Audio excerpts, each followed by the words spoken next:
long time no see. How are you? It's been a while. Dude, it's been too long. You smell good. Yeah, thanks. Today we're talking about urban legends. Oh, ese sí mero mole.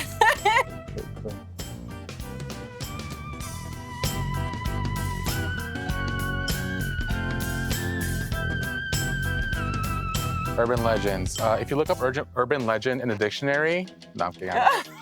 I mean, for me, an urban legend is just, like you said, un cuento, a story that someone has told you or they've heard from that like spot that's like been passed on like amongst the group or like generation to generation. I mean, it's just a story that parents used to like make the kids act right, pretty much. You know, like whenever they want something like cleaned up, like they tell you you better clean it, or if not, the Chupacabra or La Mano Peluda is gonna get you. You know. Okay, now I'm scared. I forgot about the niña, but now I remembered about her, and I don't want to talk about it anymore. You know. Yeah. El Cucuy, La Mano Peluda. el Chupacabra, La Llorona. la niña, El Señor. la señora. La Narizona.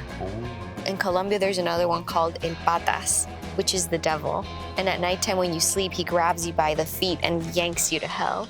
And so at nighttime, we would always sleep with like, to this day, I always sleep with my feet like this tucked in. And I make sure that there's like nothing like on the bed because I'm always scared that el pata. That's my grandma. My grandma used to say, el patas te va a agarrar, el patas te va a agarrar. And I'd be like, Well, I think that urban legends come to exist because there's a liar in the group. Oh, liar. I mean, if you think about it, like, there's always some truth to it, but I feel like it always gets a little more Yeah, the crema en los tacos. Yeah, it gets a little more exaggerated, right? ¿Quién se inventa esas cosas? Because you know how people are, some chismosos. You know, Yes, they like to definitely spread rumors, chismosos. and then Facts. just like, you know, keep the ball rolling. Next thing you know, it's like. And some then people are they add mentirosos. this, Some people be like, yeah, it did happen to me. And I'm like, okay, did it though? No, definitely, and it's older people that tell it. So like my abuela, she was telling me a story when I was little, la narizona, and she'd be like she's exaggerating, like tiene la nariz así de larga, you know what I mean? It's like, dude, come on now, you know? Like, yeah, I'm like, okay.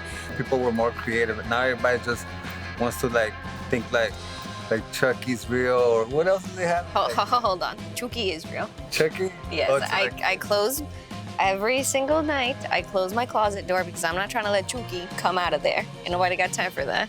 Yes, Chucky. I still have nightmares about it. Oh yeah. You know, I have a Chucky doll, and I use them to scare the kids because like. Ay, pobrecito, Yeah, well, that's terrible. Because I don't want them touching my stuff, so I put them That's by the genius, door, but you know? also terrible.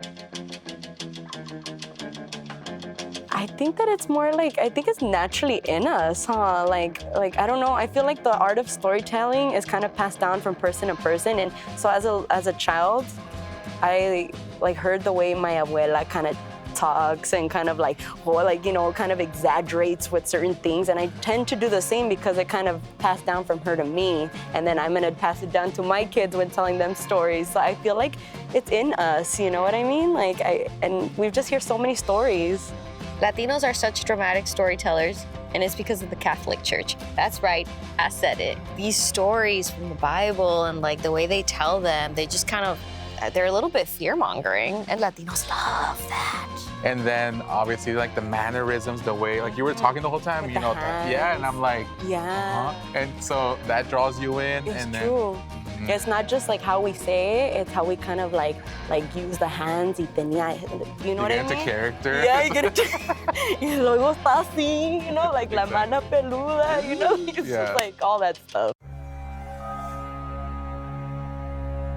So we were bored back in the day, like me and my friends wanted to do something. This was like after, like during high school.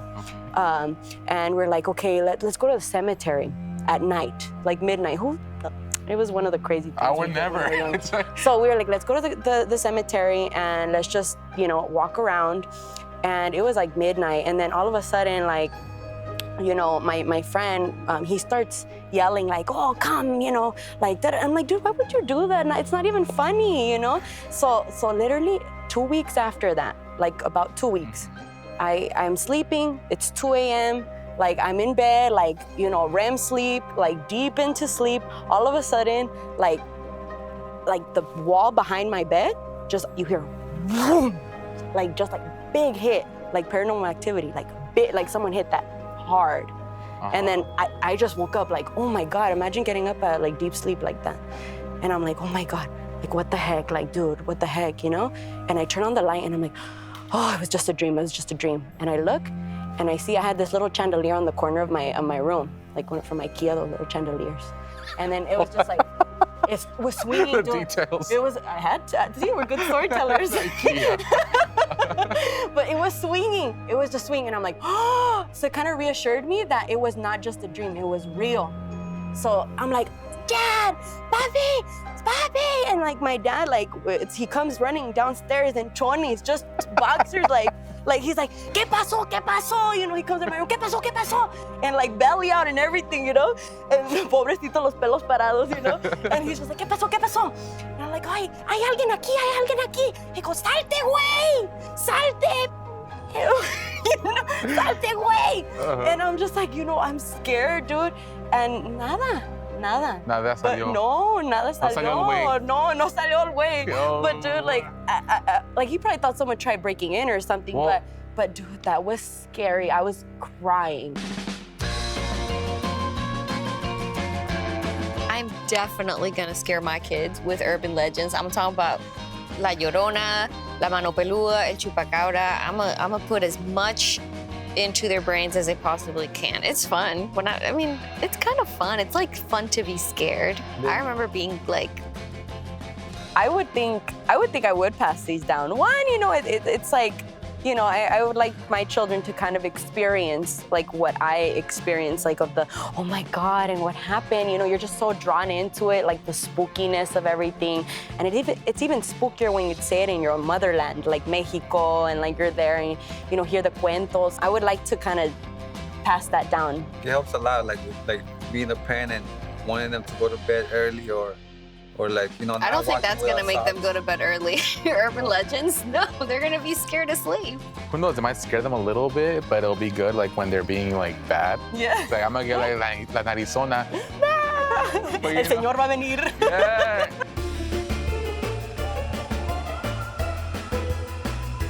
Do you guys know, were there any urban legends passed down in your family? There was a man that was like a skeleton man, hombre de calavera. That he would come around and he would like take the kids that were out on the street. So if you were like out doing vagancias in the night, you would obviously get caught up. For me as a kid, my mom would always tell me about El Cucuy and La Chupacabra.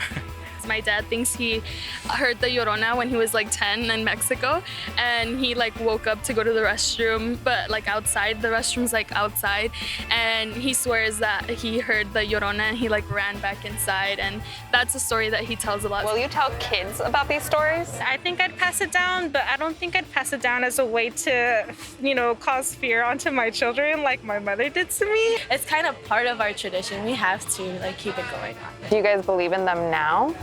I mean, I would say for sure, like I definitely do believe it. But yeah, no, I think I did believe them when I was younger. I believe that it can happen. My biggest takeaway of this Urban Legends Latino Talk is that I'm gonna definitely scare my kids with it. Absolutely. Sorry, kids. After today, I've learned that I'm never gonna hang out with Jenny's friends because they like to do spooky shit, and I'm not about that. Thanks, Jenny, but no thanks. So one thing I learned was that I probably wouldn't take Alejo to my little ghost adventures por miedoso. So what I learned today is that don't mess with negative energy, stay positive. Life is more scary than any of these stories now. Hey, it's Diego. I directed this episode of Latinos Talk, and today we kind of learned that we're all just telling the same stories over and over again, but every family, every neighborhood kind of tells them a little bit differently. So how do you guys keep these legends alive in your community? Let us know, and let's keep the conversation going in the comments.